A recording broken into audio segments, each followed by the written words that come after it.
Eu queria que você abrisse tua Bíblia no Evangelho de São João. Ah, pastor, mas a minha Bíblia é no celular. Então marque, você não vai necessariamente ler todo o texto, nós não vamos ler todo o texto, mas eu gostaria que você, mais tarde, hoje e essa semana, você meditasse nessa palavra. Quero dar boas-vindas para você que está nos acompanhando online, Deus abençoe a tua vida. Peço para você que está no YouTube, nos ajude, por favor, compartilhando esse culto, compartilhando essa transmissão com alguém. Você que está aqui no templo, vamos fazer isso agora? Você pode fazer isso, compartilhar? Como assim? Entra no seu WhatsApp agora pode, vamos lá, entra no seu WhatsApp, você recebeu um link aqui da igreja. Nós disparamos para todos vocês que fazem parte da nossa lista de transmissão, você recebeu um link. Compartilha esse link com 2 pessoas, não precisa mais que isso não. 2 pessoas que você ama e que não estão aqui agora. Então, por favor, vamos fazer isso, para que mais pessoas possam receber. E aí você vai compartilhar o link e vai pedir para ela também, olha, escreve, né? Olha, entra no culto da minha igreja, Deus tem algo especial para você. E eu tenho certeza que Deus vai falar com todas as pessoas. Amém? Você ama alguém? Nós vamos falar sobre isso hoje, sobre o Rei de Amor, que é Jesus. Na verdade, nós vamos estar dando, entre aspas, uma sequência na série de mensagens que foi ministrada aqui, que eu entendo que foi de uma profundidade imensa. Nós, por 7 domingos, nós ministramos aqui, foi ministrado nessa igreja quem é Jesus. E nós vivemos dias em que precisamos verdadeiramente valorizar quem é Jesus, entender quem é Jesus, para quê? Para que sejamos preservados no dia mau. Vivemos dias maus. E tem uma notícia para te dizer, só está começando. A coisa vai complicar muito mais ainda, porque há um projeto em andamento, mas além desse projeto, o que me deixa muito tranquilo é que a palavra de Deus está se cumprindo. E Jesus disse que antes da volta dele, como princípio de dores, como a mulher que entra no trabalho de parto, as dores iriam ficar mais intensas. Então o que a gente vê no mundo hoje, não é só Brasil, mas é no mundo, o mundo entrando em convulsão, né? E os valores cristãos sendo jogados muitas vezes na lata do lixo. Hoje, dia dos pais, eu quero no final do culto orar pelos pais e também fazer um apelo para os pais, para que olhem com muito carinho e muita atenção para os filhos de vocês. Essa semana, dia 7 de agosto, fez 39 anos que eu aceitei a Jesus.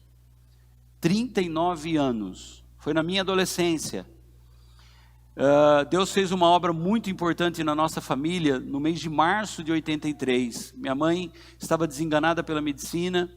Ela foi tirada da sala de pré-cirurgia. Meu pai, numa ação de muita ousadia e muita fé, tirou minha mãe da sala de cirurgia. Ela ia fazer uma cirurgia de coluna. E na época o doutor Ide, né? Doutor Ide. Ele gostava de um corte. E ele queria cortar minha mãe de tudo quanto é jeito. E ele disse assim para o meu pai, eu não garanto que ela saia daqui sem que seja numa cadeira de rodas. E aí meu pai falou, então você não vai operar. Mas quem é você para falar que não? Eu sou marido dela e eu tenho um Deus que pode curar minha esposa. E naquela semana minha mãe teve um encontro com Jesus muito forte naqueles dias, né, que sucederam isso. E ela foi curada de uma forma sobrenatural. Então a obra começou em março de 83. E no mês de agosto eu aceitei Jesus. Então esse mês fez 39 anos que eu me converti. 39 anos é uma vida, né? Quem tem 39 anos aqui? Tem alguém com 39 ou próximo dos 39? 39, Nardo? Então, quando o Nardo nasceu, eu estava aceitando Jesus. Olha só, uma vida. E por que eu estou falando isso, né? Dentro daquilo que nós vamos ministrar hoje. Porque lá na infância, meu pai colocou uma semente no meu coração. Ele aceitou Jesus, meu pai aceitou Jesus quando eu tinha 5 anos de idade. Eu só fui aceitar Jesus na adolescência. Eu tinha 15, 16 anos na época, nem lembro exatamente. Mas ele plantou a semente como fala? Irrigava essa semente o tempo todo. Então, ele convidava, eu e a Fabiana para irmos para o quarto para orar junto com ele lia a Bíblia para a gente. Então foi feito um trabalho lá na infância. Então os valores cristãos foram colocados. E hoje há um ataque contra todos nós para que esses valores sejam desfeitos. E você, pai, é o responsável, você é o sacerdote da sua casa, então invista, cuide dos seus filhos, porque se você não fizer, outros farão. Ok? Então eu vou ministrar durante 3 domingos a respeito do tema Jesus é tudo. Fala para a pessoa que está do seu lado, Jesus é tudo. Nós vimos quem é Jesus, né? Ele é a porta, foram 7 semanas. Mas vou fazer um fechamento? Não, vamos na verdade colocar um pouquinho mais de alimento na nossa vida. Jesus é tudo. Diga forte, Jesus é tudo. Mais forte, Jesus é tudo. Está fraco. Você não tomou café? Tomou? Então melhora, vai. Jesus é tudo. Aí, assim, nesse nível aí. Vamos lá, mais uma vez para encerrar. Jesus é tudo.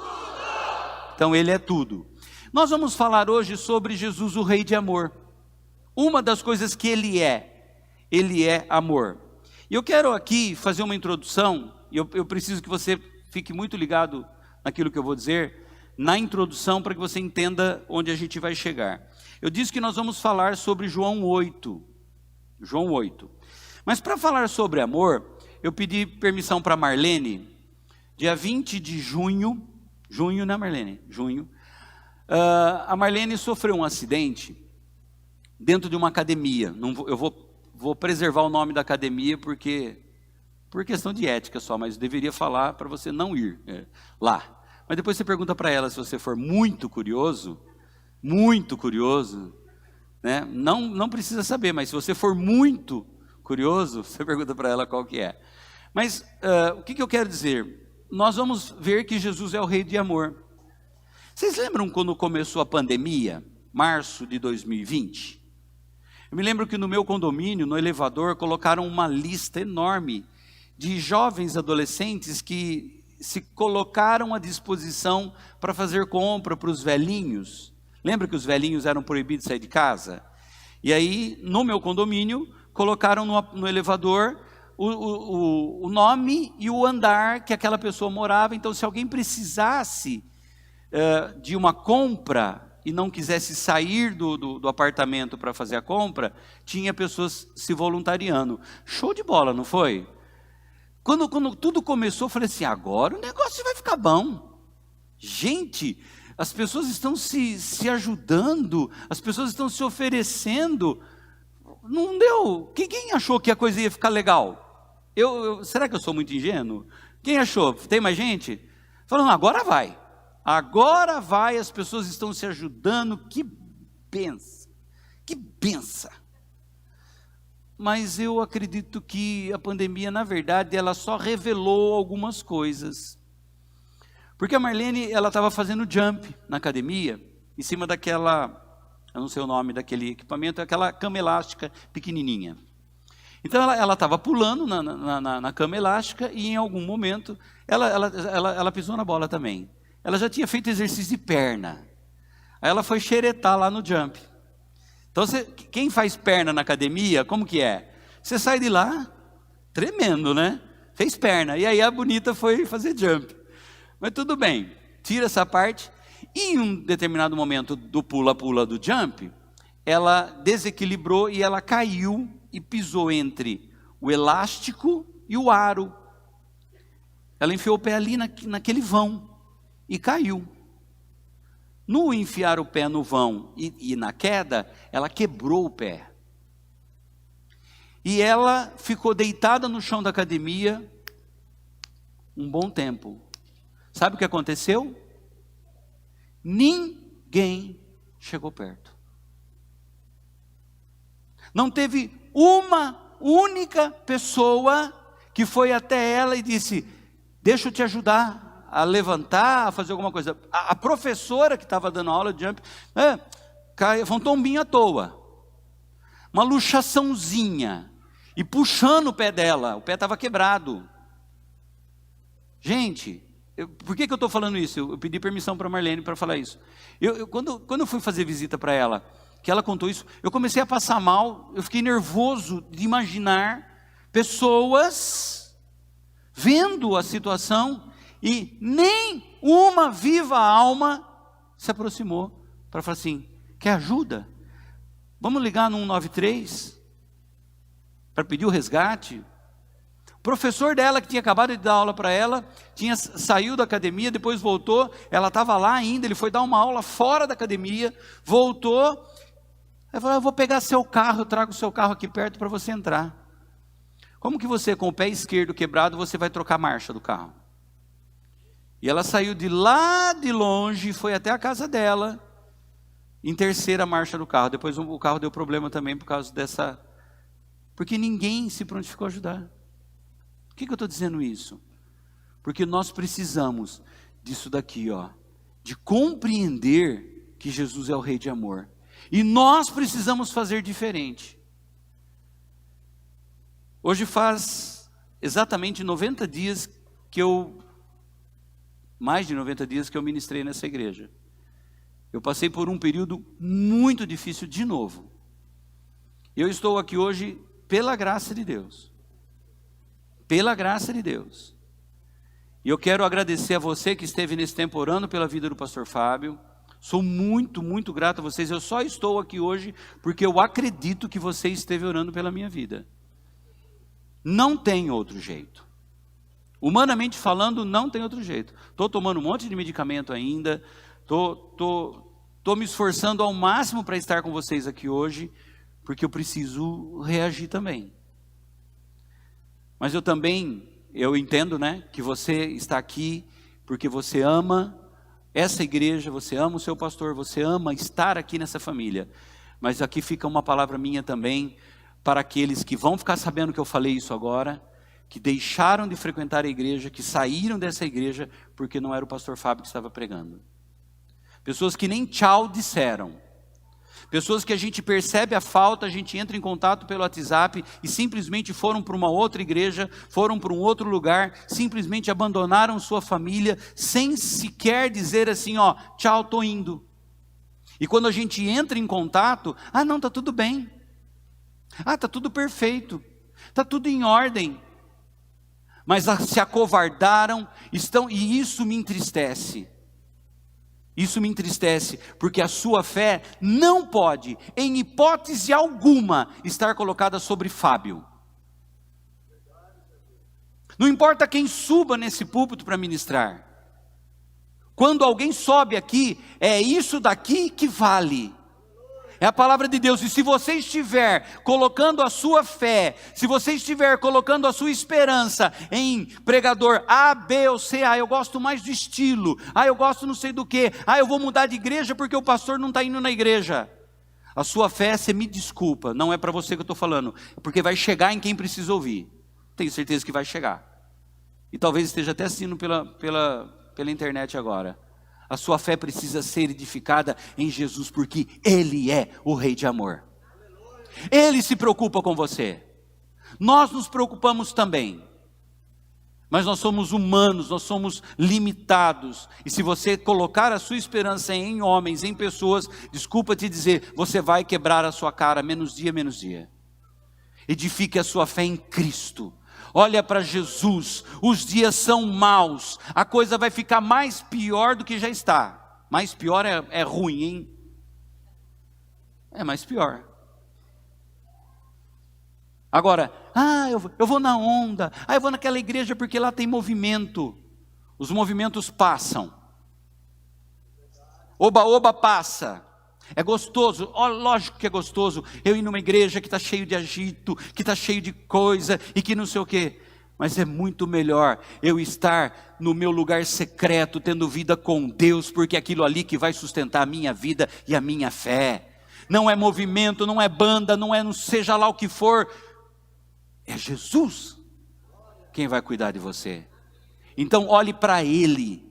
Se um dia o Fábio não estiver mais aqui, se a Wanda não estiver mais aqui, se o Gelson não estiver mais aqui, seja lá quem for não estiver mais aqui, que você possa continuar aqui, firme aqui, edificado na palavra, edificado numa igreja, e você valorize a igreja que você tem, porque nós valorizamos isso daqui, ó, Bíblia Sagrada. A gente não vem aqui para fazer revelação, a gente não vem aqui para ficar fazendo firula, nós estamos aqui para ensinar a palavra, e é ela quem vai te sustentar. Está cheio de igreja por aí, com gente falando, eis que te digo servo, eis que te digo serva, porque um anjo está passando. Eu não tenho dúvida de que está cheio de anjo aqui hoje de manhã. Você tem dúvida? Você tem dúvida de que essa palavra aqui pode fazer uma revolução na tua vida essa semana? Quantas vezes nós falamos aqui, irmãos, eu sou aquilo que a Bíblia diz que eu sou, eu tenho aquilo que a Bíblia diz que eu tenho, eu posso o que a Bíblia diz que eu posso.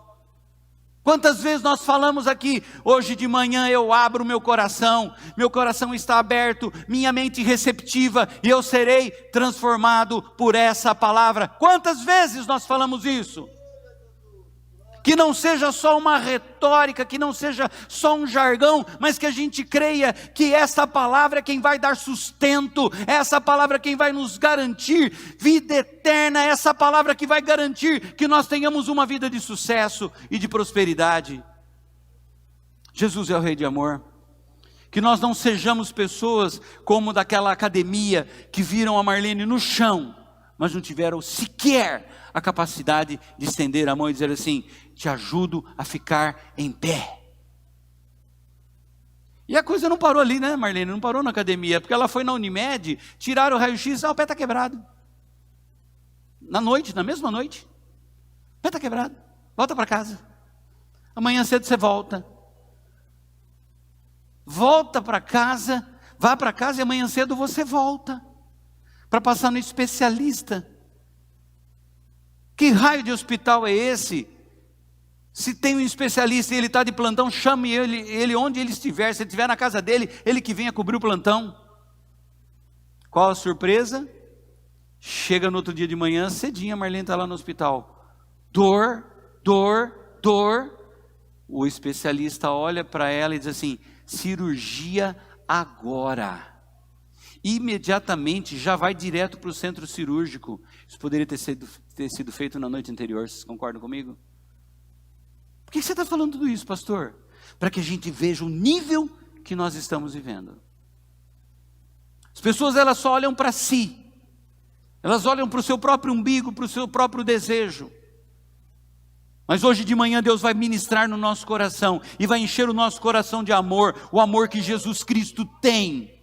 E que esse amor deve ser a base da nossa vida, e é desse amor que nós devemos estar cheios, transbordando. Diga para a pessoa que está do seu lado, vamos transbordar do amor de Cristo. Amém?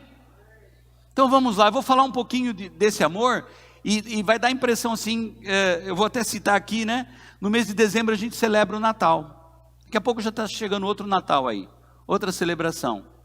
Mas o que acontece? No Natal nós celebramos a Jesus, e quando nós celebramos o nascimento de Jesus, nós lembramos que Ele veio. Mas Ele veio com qual finalidade? Ele veio, e esse foi o evento mais importante da história da humanidade. Você pode dizer aleluia para isso? Jesus veio. O Deus eterno se manifestou em nosso meio como homem. A palavra de Deus diz que o verbo se fez carne, e essa carne veio habitar entre nós.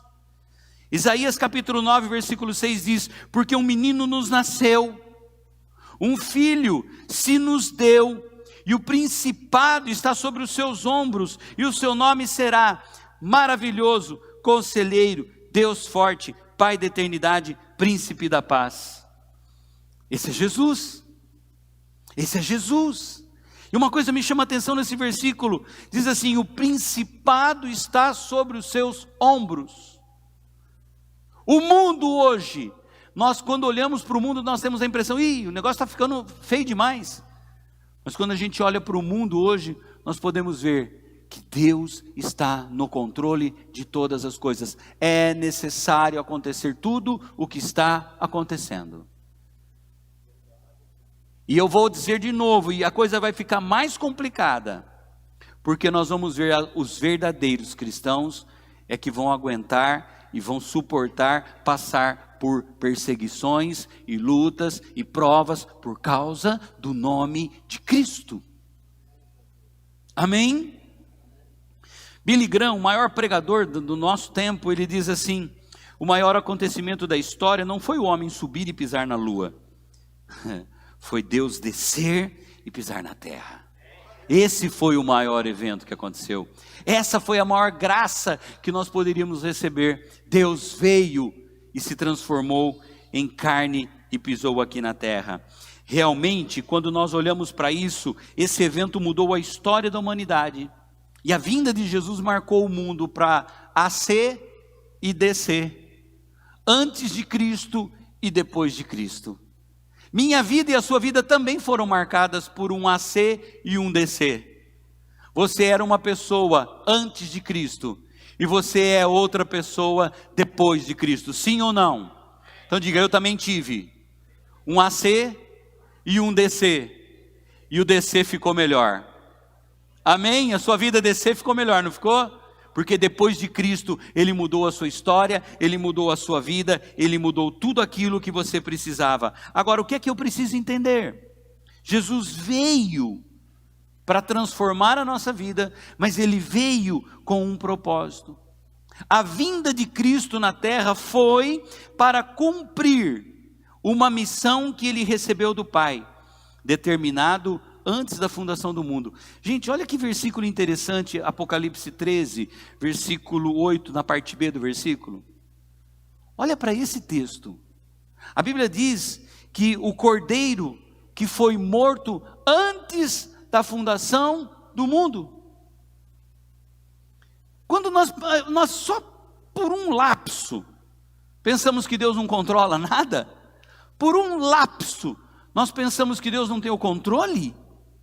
Ei, o plano de Deus não foi quando o homem veio, Ele criou o homem pecou, aí Deus teve que fazer alguma coisa. Não. Antes dele criar o homem, Ele já sacrificou o seu filho. O homem nem tinha pisado na terra ainda, não tinha pecado, mas a palavra diz, pode passar o slide, pode trocar. Hello? Não tem esse versículo? Travou? Então vamos lá, Apocalipse 13b. O cordeiro foi morto antes da criação do mundo, antes que tudo existisse, Deus já havia sacrificado seu filho. Diga assim: Deus tem o controle de tudo. Diga: Jesus é tudo mesmo. Obrigado, Tony, senti um arzinho gelado bater aqui em mim agora. Glória a Deus, aleluia, louvado seja Deus, bendito seja o Senhor. Ele foi morto antes da criação do mundo. Agora preste atenção numa coisa, ouça o que eu vou dizer.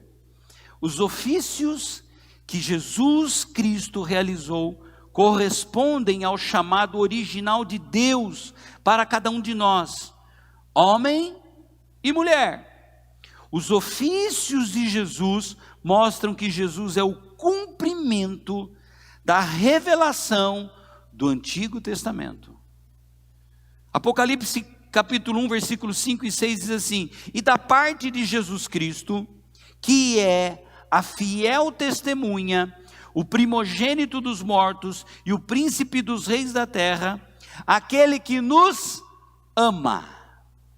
Ele nos ama.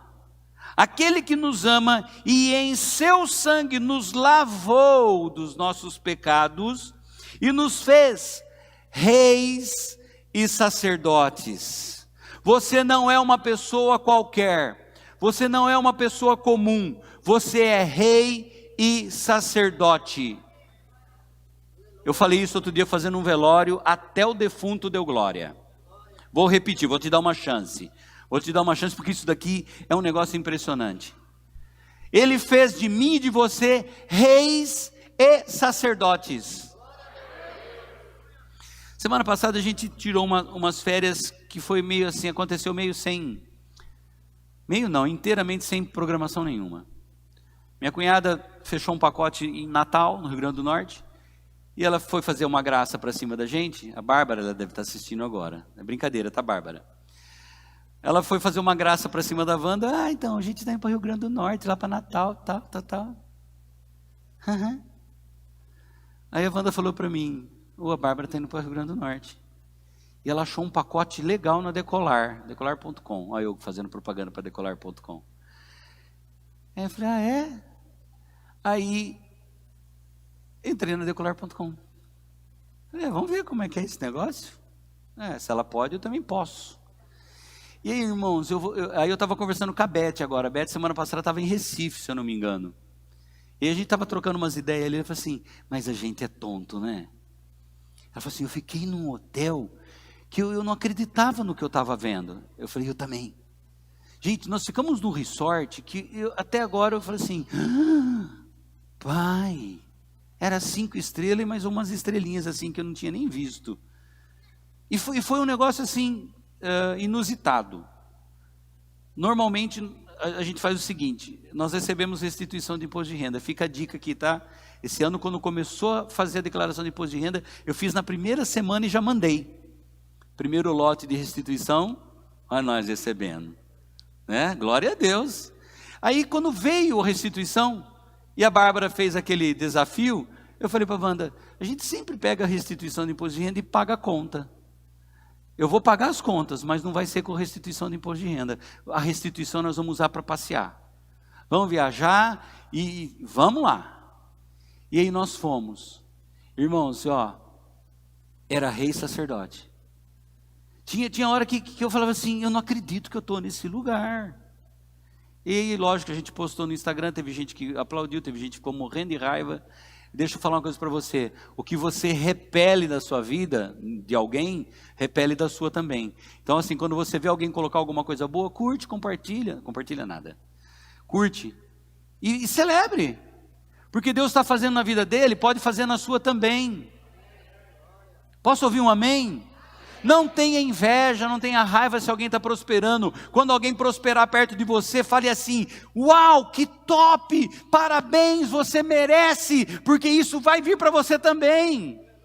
Olha o que a palavra está dizendo, Ele nos fez reis e sacerdotes para Deus e seu Pai, a Ele glória e poder para todos sempre, amém.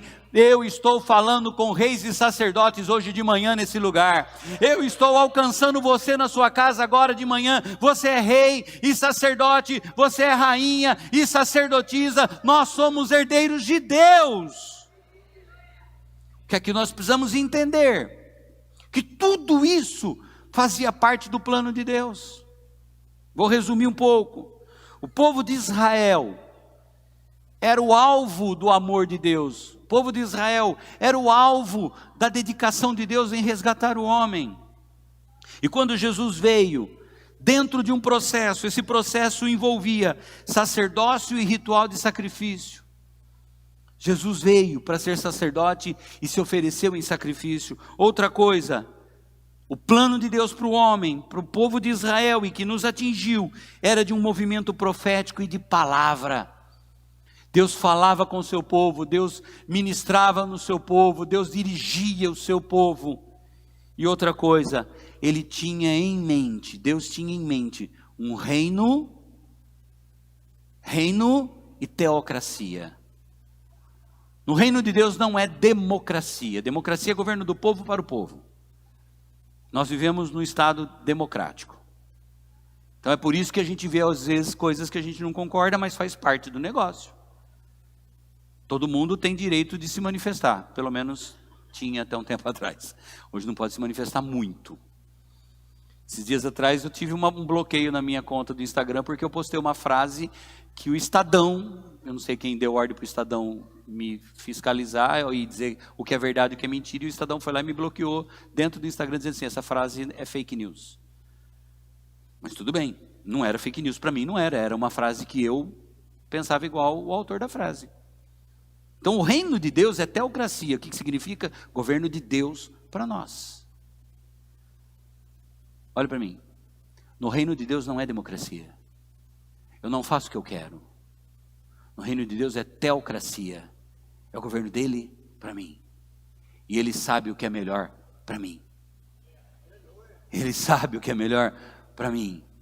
Ele sabe o que é melhor para a minha vida. E quando Ele pede para que eu faça algumas coisas, Ele pede para que eu faça e que eu seja obediente, porque vai ser o melhor para mim. Deus não deixa, aqui nós acabamos de ler o texto que diz que Ele nos ama. Então Deus se preocupa com a tua vida, sim. Agora, quando a gente olha para o Velho Testamento, para o Antigo Testamento, nós percebemos, você que é estudioso da Bíblia, você que é apaixonado pela palavra, quando você termina de ler, por exemplo, o livro do profeta Malaquias, aí tem algumas páginas em branco na sua Bíblia, tem ou não tem? Depois de Malaquias, o último livro do Velho Testamento, não tem umas páginas em branco? O que significa essas páginas em branco? Porque houve um período de mais de 400 anos que Deus ficou em silêncio. Deus não falou mais com o povo, por profetas, por nada. Silêncio. 400 anos, silêncio de Deus para com a humanidade. Você já teve fase na sua vida em que você clamou e só houve silêncio? Terrível, não é? Eu senti na pele isso nos últimos dias, nos últimos meses. Silêncio. Deus, o que é que está acontecendo? Silêncio. Deus, eu não estou entendendo. E o que prevalecia? Silêncio. E no silêncio, Deus continua trabalhando. No silêncio, Deus estava preparando para que na plenitude dos tempos, Jesus viesse. Ele não falava com o homem, mas tudo aquilo que havia sido falado, tudo aquilo que havia sido dito, estava em pleno andamento.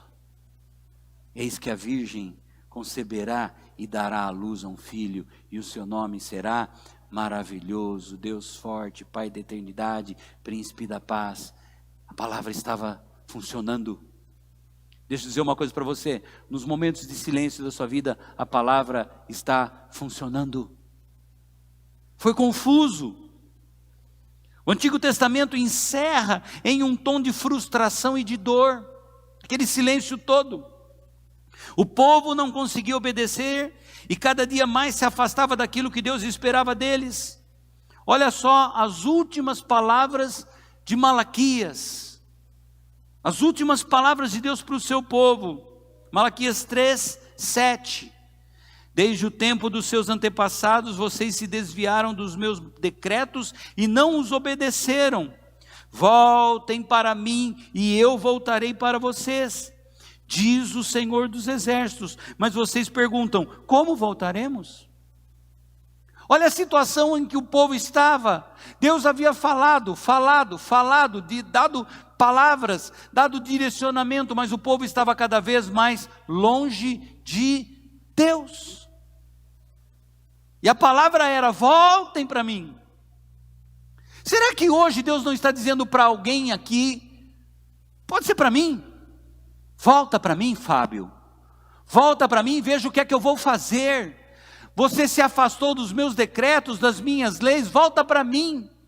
Quantas vezes nós estamos desviando o nosso caminho daquilo que Deus tem para nós, e a palavra dele hoje é, volta para mim porque eu sou o rei de amor. Volta à prática das primeiras obras, volta. Jesus foi a resposta de Deus, para que por meio dele, nós possamos e consigamos obedecer e cumprir as expectativas dele a nosso respeito. Preste atenção no que eu vou dizer agora, abre o seu coração. Entender os ofícios de Jesus Cristo é uma chave para ativar um novo nível de conexão com o propósito de Deus para as nossas vidas. Vou repetir. Entender o ofício de Jesus, entender aquilo que ele fez, entender o plano dele para a nossa vida, é uma chave para ativar um novo nível de conexão com o seu propósito para as nossas vidas. Ontem eu vi uma frase de alguém dizendo assim a respeito da importância de uma chave. Gente, chave é uma coisa importante? É? Importante. Você já parou e percebeu que a chave, ela é pequenininha em relação à porta? Não é?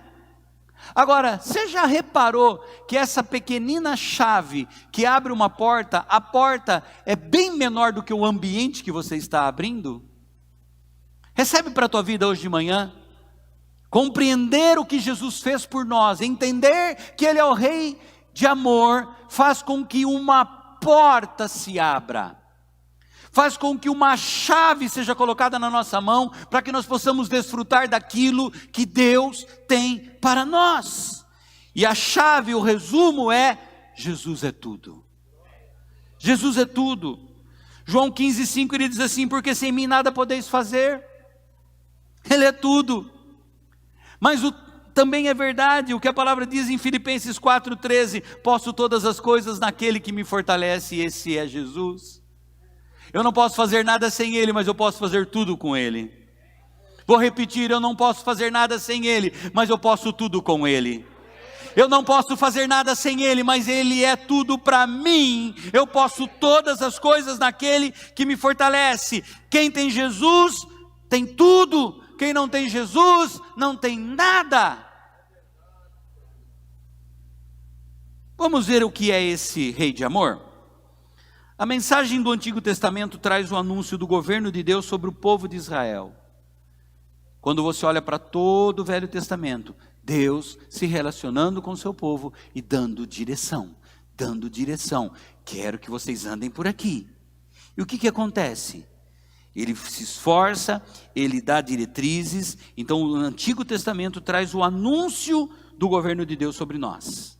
No Novo Testamento, temos a mensagem do reinado de Cristo. De como é a nossa vida, como é o nosso mundo, como é a nossa história quando Jesus se faz presente. Como seria esse governo de Deus para nós hoje? Porque nós estamos falando de um rei. Rei do quê? De amor. Estou falando de um rei. Rei de amor. Mas peraí, o rei não tem que ser austero? Ou ele tem que ser amor? O rei não tem que ter aquele poder e manda, faz isso, faz aquilo? Ele não tem que ter isso? Mas Jesus é um rei diferente. Ele é o rei de amor. E nós vamos entender que por ele ser um rei de amor, não diminui em nada aquilo que ele tem de poder. Preste atenção. Como seria o governo de Deus aqui na terra? Esse reino trata de um governo espiritual, estabelecido no coração e na vida de cada pessoa que reconhece Jesus como seu Senhor e seu Salvador. Vou repetir. Como que é o reino de Deus? O reino trata de um governo espiritual. Servimos a um rei? Sim ou não? Sim. Estamos numa nação? Sim ou não? Sim. Somos brasileiros, ok? Mas pertencemos a que reino? Dos céus. Estamos de passagem aqui. E aquilo que nós vivemos aqui, nós vamos reproduzir no outro reino. Se eu tenho dificuldade de obedecer aqui, como que vai ser o meu comportamento no reino? Linkou?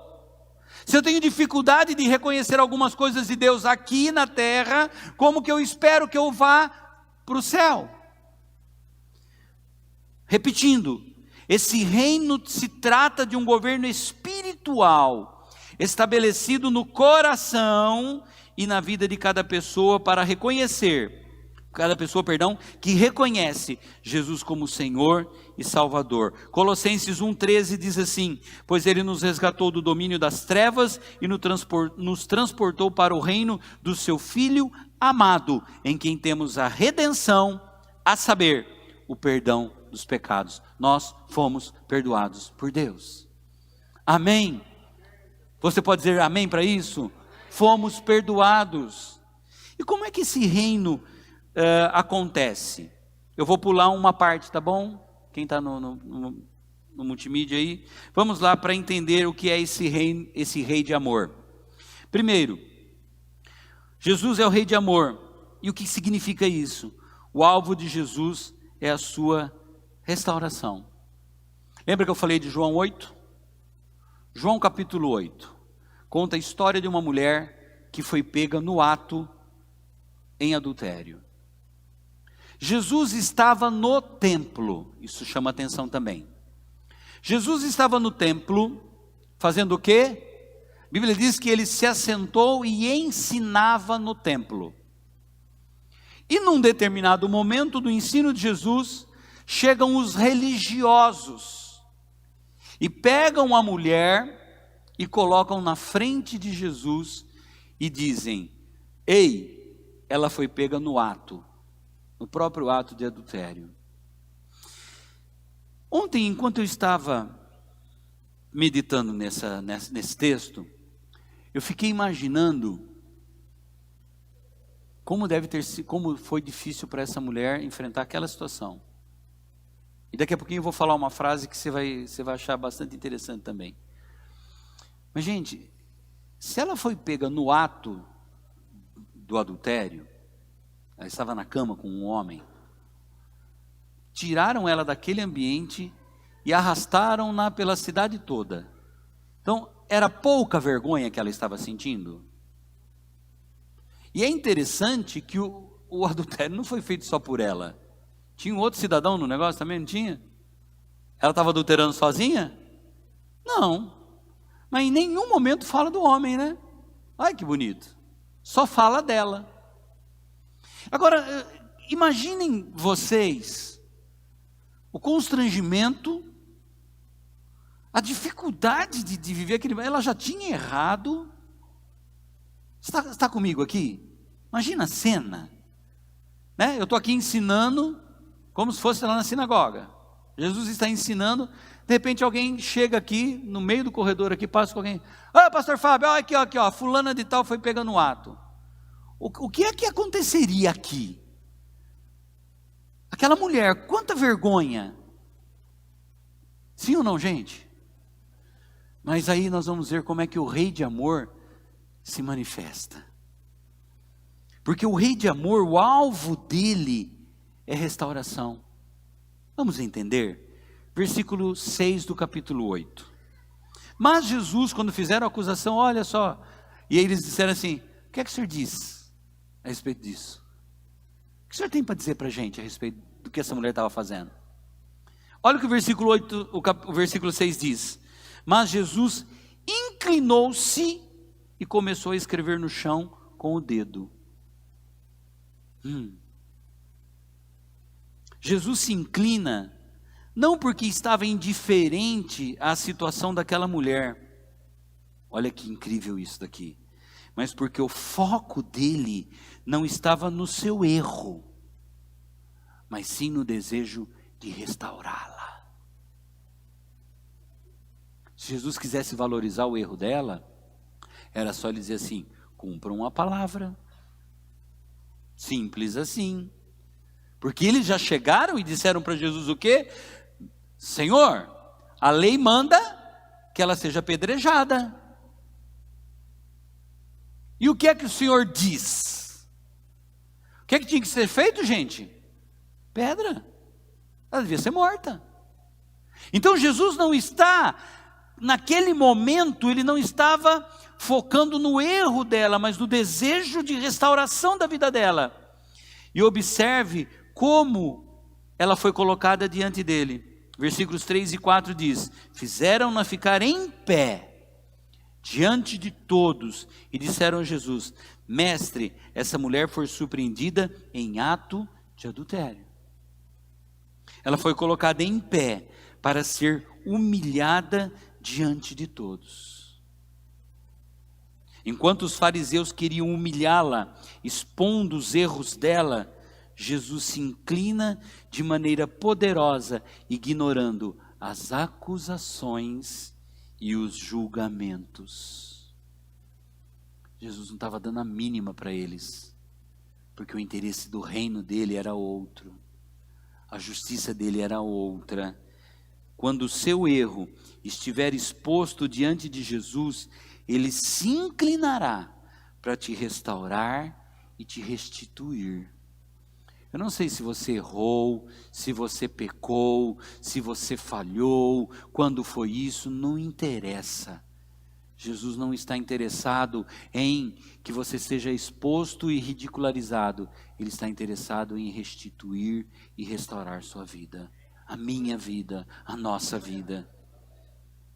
Sabe, irmãos, essa frase aqui, olha, presta atenção, eu vou falar uma frase que é bastante interessante.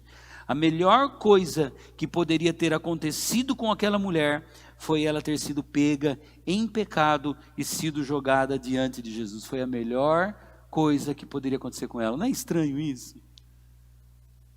Por quê?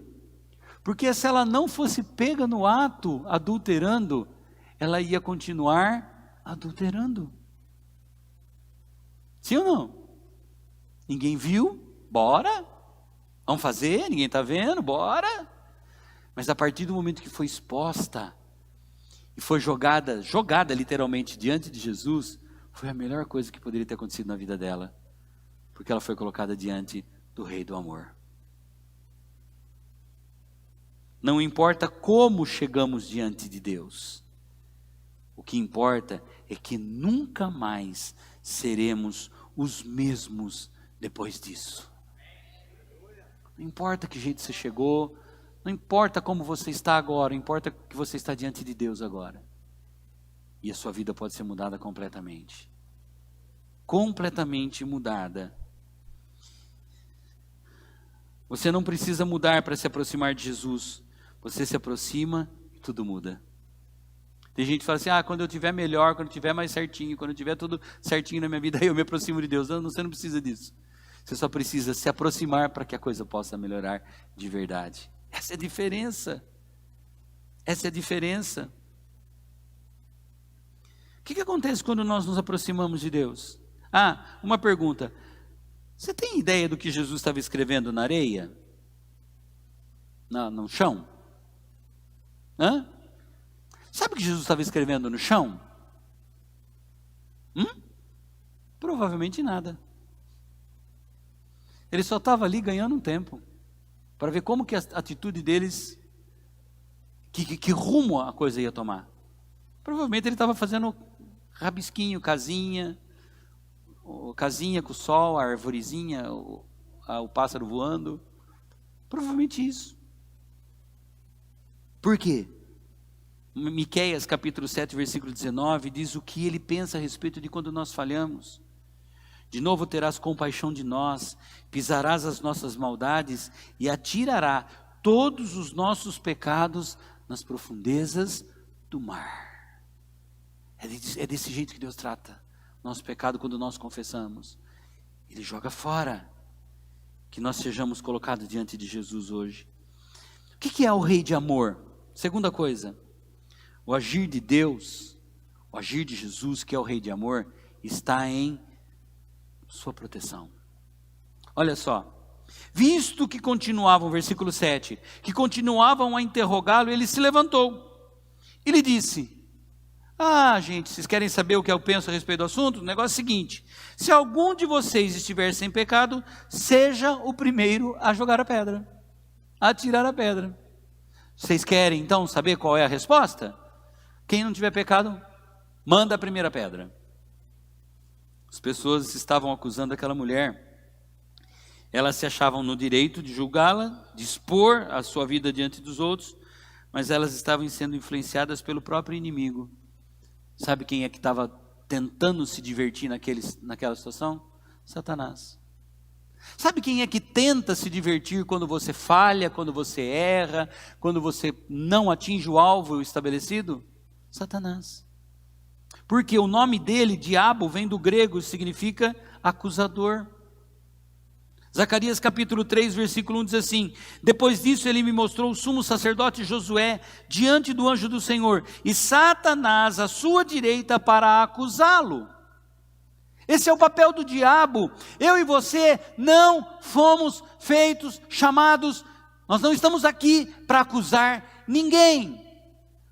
Nós só estamos aqui para dizer a solução, e a solução se chama Jesus, o Rei do Amor. Jesus é aquele que se levanta diante do acusador.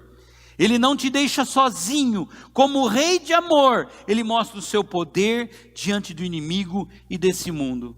1 João capítulo 2, versículo 1 diz: e se alguém pecar, temos um advogado para com o Pai, Jesus Cristo, o justo.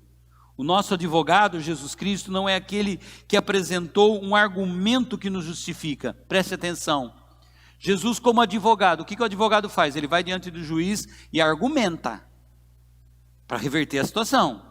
Jesus não argumentou. Como advogado, Ele entregou a sua vida em sacrifício. Ele falou, tem um preço a ser pago? Eu estou pagando. Tem um preço? Eu pago. Ele poderia muito bem negociar, mas Ele não quis. Eu vou pagar o preço dessa mulher.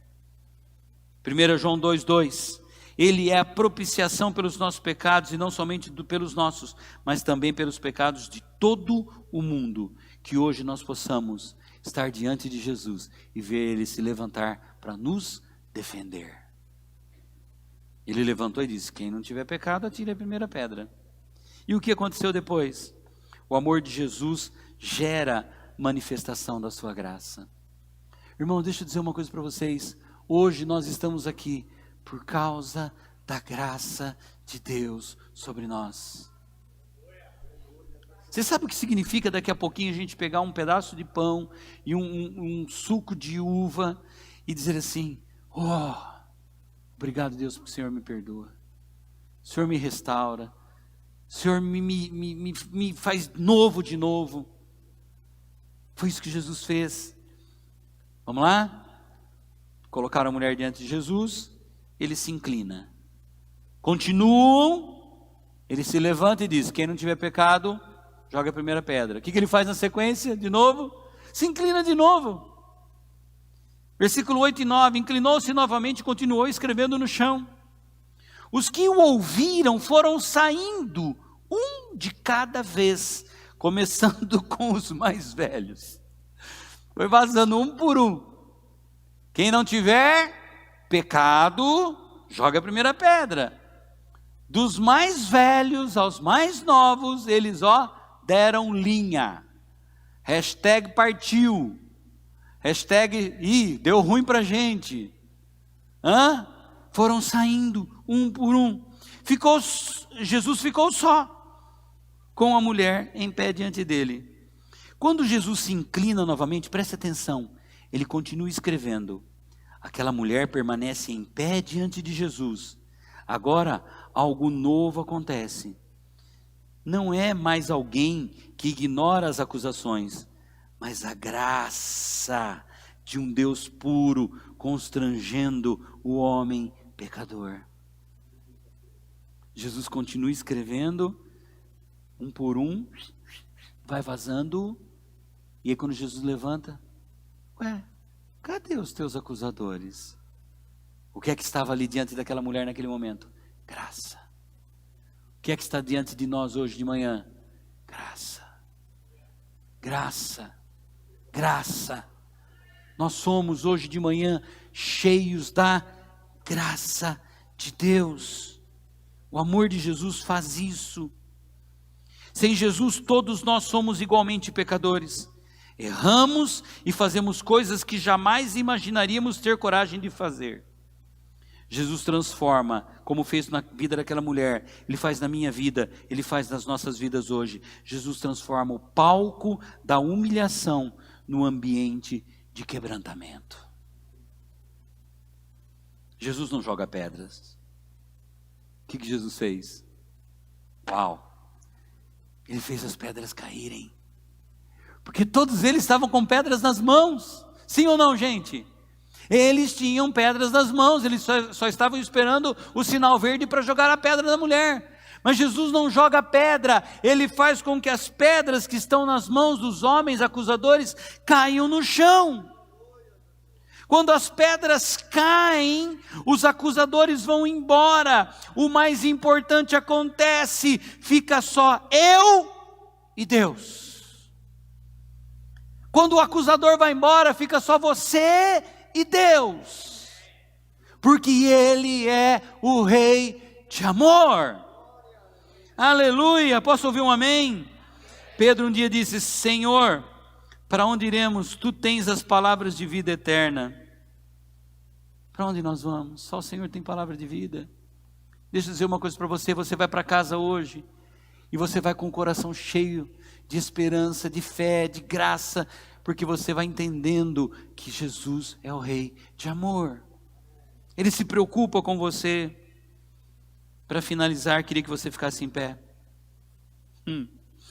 Versículos 10 e 11. Jesus estava inclinado. Sim, mas olha o que diz o texto. Então Jesus pôs-se de pé e perguntou-lhe: mulher, onde estão eles? Ninguém a condenou? Ninguém, Senhor, disse ela. Declarou Jesus: eu também não a condeno. Agora vá e abandone sua vida de pecado. Gente, vamos lembrar do começo dessa história? A mulher estava lá na cama com um homem, arrancaram ela lá violentamente. Ela tinha errado? Tinha errado, sem dúvida alguma, estava tudo errado. Mas ela é colocada diante de Jesus, pedras nas mãos, vamos matar essa mulher agora, vamos ver agora como é que ele vai reagir. E daqui a pouquinho só está ela e Jesus. Se assim, não te condenaram? Não, nem eu vou. Vai, mas abandone essa vida de pecado que você está vivendo. Observe que a atitude de Jesus agora mudou de novo. Ele se coloca em pé, ele se levantou. Agora ele pode olhar nos olhos dela e perguntar: mulher, onde estão aqueles que estavam te acusando? Ninguém te condenou? Então, olhando agora nos olhos dela, ele diz: eu também não te condeno. Vá e abandone a sua vida de pecado. Deixa eu dizer uma coisa para você. Jesus não olha para nós a partir do nosso pecado, mas a partir daquilo que fomos feitos para ser nele. Pecamos, nos lançamos diante dele. Senhor, perdoa os meus pecados, porque o Senhor é o Rei de amor. É isso que Jesus é para nós. Jesus, o Rei de amor, olha para mim e para você nos olhos agora e diz assim: eu também não condeno. Vá e abandone a sua vida de pecado. Pastor, eu não estou em pecado, eu não estou. E eu também não estou te acusando de nada. Só quero que você entenda que Ele é o Rei de amor. E talvez hoje, se nós permitirmos que o amor de Deus encharque a nossa vida, transborde através de nós, nós vamos deixar de julgar pessoas e vamos estender as mãos para pessoas. Nós vamos permitir que esse amor que vai estar dentro de nós possa ir para os nossos familiares, para os nossos amigos, para os colegas de trabalho. Esse é o objetivo de estarmos aqui hoje de manhã, é entendermos que Ele é o Rei de amor. O Rei de amor deseja estabelecer o seu reino em nosso coração e nos dar liberdade para ir e viver a vida, cumprindo o propósito dele, pelo qual nós nascemos. O Rei de amor deseja estabelecer o seu reino em nossos corações e nos dar poder para vencer o pecado e tudo o que porventura nos aprisione. Você vai voltar para casa hoje consciente de que o Rei de amor, Ele coloca a mão sobre a sua vida. O Rei de amor restaura a sua história, restaura a sua vida, te faz novo de novo. Vamos orar? Eu não sei se você está longe do caminho de Deus, eu não sei se você se afastou do propósito de Deus para a tua vida. Hoje de manhã é uma ótima oportunidade. Você que está online e que quer entregar sua vida para Jesus, esse é o momento. Quero te incentivar, quero orar junto com você. Você que talvez esteja online e esteja afastado, não consegue mais vir para o culto presencial, não consegue mais estar no meio dos seus irmãos, eu digo para você: volta. Volta, aqui é o seu lugar, é aqui que você deve estar, junto com a sua família, para que a gente possa celebrar ao Senhor junto. Vamos orar? Repita junto comigo essa oração, feche seus olhos.